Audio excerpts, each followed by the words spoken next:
Price Lord. கர்த்தர் நல்லவர், அவர் கிருபை என்றும் உள்ளது. காலை பொழுதிலே கர்த்தராகிய இயேசு கிறிஸ்துவின் நாமத்தினாலே உங்களை சந்திப்பதில் மிகுந்த சந்தோஷம். கர்த்தருடைய நாமம் மாத்திரம் மகிமைப்படுவதாக. இந்த நாளிலே நாம் தியானிக்க போகிற வசனம் யாக்கோபு 4ஆம் அதிகாரம் 17ஆம் வசனம். ஆதலால் ஒருவன் நன்மை செய்ய அறிந்தவனாய் இருந்தும் அதை செய்யாமல் போனால் அது அவனுக்கு பாவமாய் இருக்கும். ஆதலால் ஒருவன் நன்மை செய்ய அறிந்தவனாய் இருந்தும் அதை செய்யாமல் போனால் அது அவனுக்கு பாவமாய் இருக்கும். இது என்னங்க லாஜிக்கு? நன்மை செய்ய அறிந்திருக்கிறதே ஒரு பெஸ்ட் குவாலிட்டி தான். நன்மை செய்ய அறிந்திருந்தும் அதை செய்யாமல் போனால் அது அவனுக்கு பாவமாய் இருக்கும். எதை குறித்து ஆண்டவர் பேசுகிறார்? எதை குறித்து ஆண்டவர் நம்மோடு கூட பேசுகிறார்? நம்மளால நன்மை செய்ய முடியும். நாம செய்த நன்மை அல்ல, தேவன் நமக்காய் செய்த நன்மையை நாம் பறைசாற்றும் பொழுது அந்த நன்மையை நாமும் பெற்றுக்கொள்ள முடியும், மற்றவர்களையும் பெற்றுக்கொள்ள வைக்க முடியும். இலவசமாய் ரட்சிப்பை பெற்றுக்கொண்டோம். கிரயம் இயேசு கிறிஸ்துவினால் செலுத்தப்பட்டது. தம் ஒரே பேரான குமாரனையே தேவன் நமக்காய் பூமியில் அனுப்பி அவரை பலியாய் கொடுத்து நம்மை மீட்டுக் கொண்டார். இலவசமாய் பெற்றுக்கொண்டோம். நாம் நரகத்தின் விறகு கட்டைகளாய் இருந்திருக்க வேண்டிய நாம், நரகத்தில் எரிந்து கொண்டிருக்க வேண்டிய நாம், இயேசு கிறிஸ்துவின் இரத்தத்தினாலே நாம் மீட்கப்பட்டிருக்கிறோம். நம்முடைய பாவங்கள், சாபங்கள், தரித்திரங்கள், இயலாமைகள், வியாதிகள் எல்லாவற்றையும் தேவன் சிலுவிலே சுமந்து தீர்த்து விட்டபடியினாலே நாம் முழுமையான ரட்சிப்பை பெற்றுக்கொண்டோம். மெய் தெய்வத்தை அறிந்து கொண்டோம். இந்த மெய் தெய்வத்தை அறியாமல் இருக்கக்கூடியவர்களுக்கு நாம் செய்யக்கூடிய நன்மை என்னவெனில், நாம் பெற்றுக்கொண்ட இந்த அன்பின் திரியேக தேவனை அறிக்கை செய்து அவர்களுடைய வாழ்க்கையிலே மெய் தெய்வத்தினுடைய விடுதலையும் வெற்றியையும் அவர் எவ்வளவாய் மனிதனை நேசிக்கிறார் என்பதை நாம் எடுத்து சொல்ல தவறும் பொழுது அது நமக்கு பாவமாய் மாறிவிடுகிறது. ரோமர் 4ஆம் அதிகாரம் 25ஆம் வசனம். அவர் நம்முடைய பாவங்களுக்காக ஒப்பு கொடுக்கப்பட்டும் நாம் நீதிமான்கள் ஆக்கப்படுவதற்காக எழுப்பப்பட்டும் இருக்கிறார். இந்த சத்தியத்தை தாங்க நான் சொல்லணும். மனுஷன் பலவீன பாண்டோம். எல்லாருமே சொல்லுவாங்க ஹியூமன் எரர்ஸ் நடக்கிறது சகஜம்தாங்கன்னு சொல்லுவாங்க. அது உண்மைதான். ஆனால் அந்த பாவத்திலே அவன் அப்படியே விழுந்து மடிந்து போக வேண்டிய அவசியம் இல்லை. குற்ற உணர்வோடு வாழ்க்கையை மாற்றிக்கொள்ள முடியாமல் தவித்து, சரி ரைட் விடு, நான் பாவத்தில் விழுந்துட்டேன், இங்கே யார் நல்லவன், நான் தொடர்ந்து பாவத்திலே வாழ்ந்துக்கிறேன், அது என்னவோ பார்த்துக்கலாம் அப்படின்ற ஒரு மனநிலைக்குள்ளே போய் அந்த பாவத்தினால இழுக்கப்பட்டு இச்சிக்கப்பட்டு கடைசியில் மரணத்தை தழுவிக்கொள்கிறார். எனவே பாவம் மரணத்தை உருவாக்கிவிடும். இந்த பூமியில் ஆண்டவர் அறியாமல் மரித்து போகக்கூடிய ஒவ்வொரு மனிதனும் நரகத்தில் தள்ளப்படுவான். அதற்கு காரணமாய் நீங்களும் நானும் இருந்துடக்கூடாது. ஆமாங்க, நாம தான் அவங்க எல்லாம் மரணத்துக்கு போக, நரகத்துக்கு போக காரணமாக இருக்கிறோம். நாம் அறிந்து கொண்ட மெய் தெய்வத்தை நாம் அறிவிக்காத பொழுது, நன்மை செய்ய திராணி இருந்து நாம் அதை செய்யாத பொழுது அது நமக்கு பாவமாய் மாறிவிடுகிறது. நான் என்னங்க தப்பு பண்ணேன்? நான் ஒரு தப்பும் பண்ணலையே, ஆண்டவர் ஏற்றுக்கிட்டு ஆண்டவருக்கு உகந்த வாழ்க்கையை வாழ்ந்துக்கிட்டேன், இதனால் என்ன தப்பு இருக்குன்னு நம்ம யோசிக்கலாம்.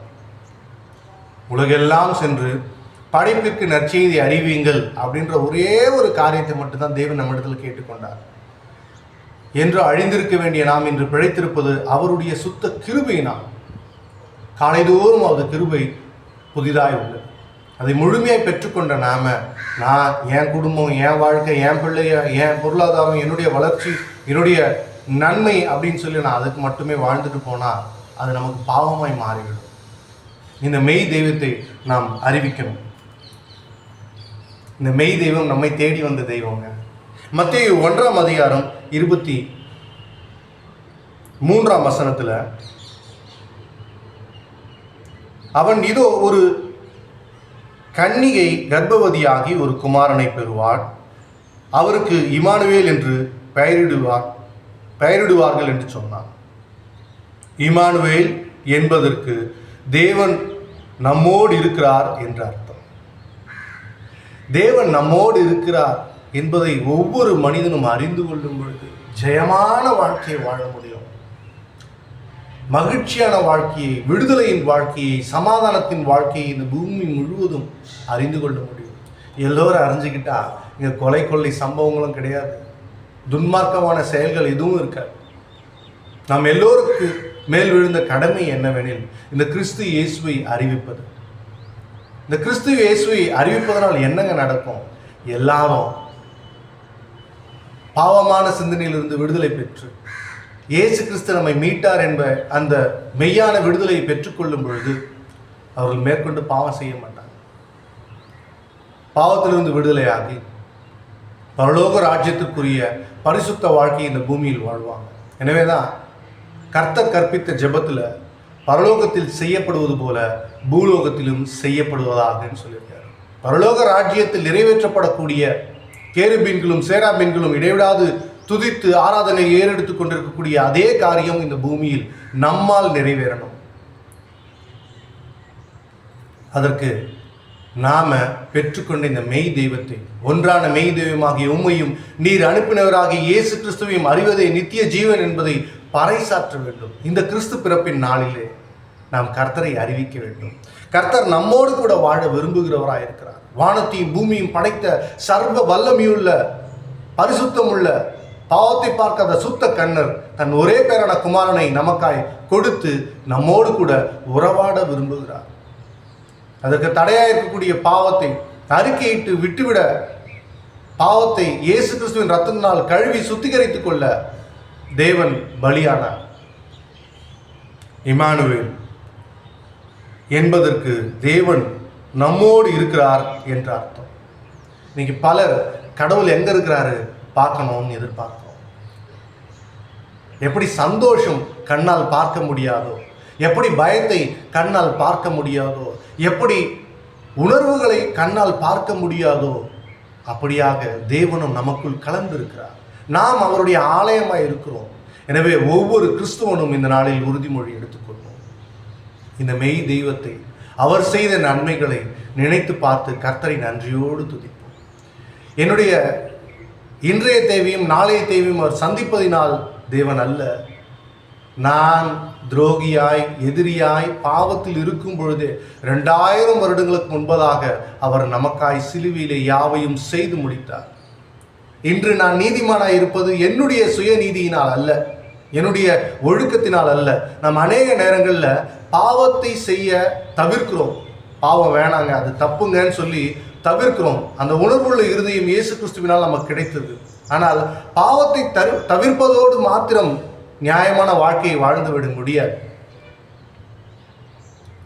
தேவனுக்கு அடுத்த காரியம், தேவனுக்கு பிரியமான காரியம், பரலோக ராஜ்யத்துக்கு உகந்த காரியத்தில் நான் என்னை பங்கெடுத்துக் கொண்டேனா, நான் அதை செய்து கொண்டிருக்கிறேனா, கர்த்தருக்கு சித்தமானதுக்காக என்னை ஒப்பு கொடுத்திருக்கிறேனா, நான் கர்த்தருக்கு உகந்த வாழ்க்கையை வாழ்கிறேனா என்பதை இந்த நாளிலே நாம் சிந்திப்போம். தேவன் நம்மோடு கூட வாழ விரும்புகிற தேவனாய் இருக்கிறார்.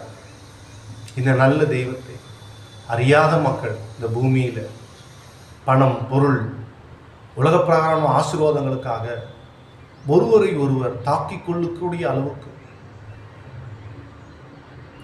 பொறாமை பொச்சரிப்புக்கு மத்தியில், தீராத நோய் நொடிகளுக்கு மத்தியில் வாழ தெரியாமல், வாழ்வதை அறியாமல், செய்வது என்னதென்று தெரியாமல் தவறிழைத்துக் கொண்டிருக்கிறார்.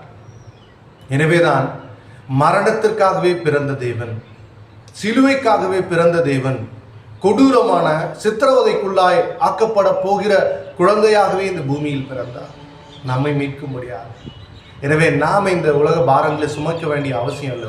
உலகத்தில் உபத்திரவங்கள் உண்டு, ஆனாலும் திடன் கொள்ளுங்கள், நான் உலகத்தை ஜெயித்தேன். அந்த உலகத்தை ஜெயித்த கிறிஸ்து பிறந்த நாளை நாம் கொண்டாடுகிறோம்.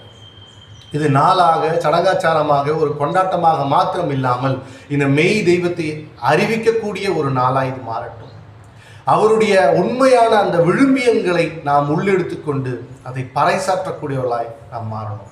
நன்மை செய்ய நமக்கு திராணி இருக்கும் பொழுது மெய் தெய்வத்தை அறிந்து கொண்ட அந்த சத்தியத்தை மற்றவர்களுக்கு எடுத்துச் சொல்வதுதான் மெய்யான நன்மை. அதை அறிவிக்காமல் போனால் நீங்களும் நானும் சாபக்கெடுக்குள்ளாய் மாறி போவோம், பாவத்திற்குள்ளாய் மீண்டுமாய் விழுந்து போவோம். நீ செய்த நன்மைகளை நினைத்து பார்க்கிறேன், ஒவ்வொன்றும் ஒரு விதம் ருசித்து மகிழ்கிறேன். நீரே என் நம்பிக்கை, நீரே என் ஆதரவு, உம் சமூகமே போதும், அதுவே என் ஆனந்தம். நீரே என் நம்பிக்கை, நீரே என் ஆதரவு, உம் சமூகமே போதும், அதுவே என் ஆனந்தம், அதுவே என் ஆனந்தம். எனவே இந்த நல்ல தெய்வத்தை அறிந்து கொள்வோம். இந்த நல்ல தெய்வத்தினுடைய விடுதலையை முழுமையாய் பெற்றுக்கொண்ட நாம், ஆசீர்வாதங்களை பெற்றுக்கொண்ட நாம், பரலோக ராஜ்யத்தை சுதந்திரித்து கொண்ட நாம் இந்த பூமியிலே கர்த்தரை அறியாமல் கஷ்டப்படுகிறவர்களுக்கு எடுத்து சொல்வோமா? அவர் நம்மோடு வாழ விரும்புகிற ஒரு நல்ல தெய்வமாயிருக்கிறார். இம்மானுவேலனாய் நம்மோடு வாழ வந்திருக்கிறார். அவருக்கு கொஞ்சம் இடம் கொடுப்போமா? சிந்திப்போம். இந்த நாளிலே கர்த்தரை எப்படியெல்லாம் என் வாழ்க்கையில் நான் அனுபவித்திருக்கிறேனோ அதை விட 1000 மடங்கு அவரை அறிவிக்க கடமைப்பட்டவனாக இருக்கிறேன். நன்மை செய்ய திராணி இருக்கும்போது இதை செய்யக்கூடியவனாக நான் இருக்கணும்.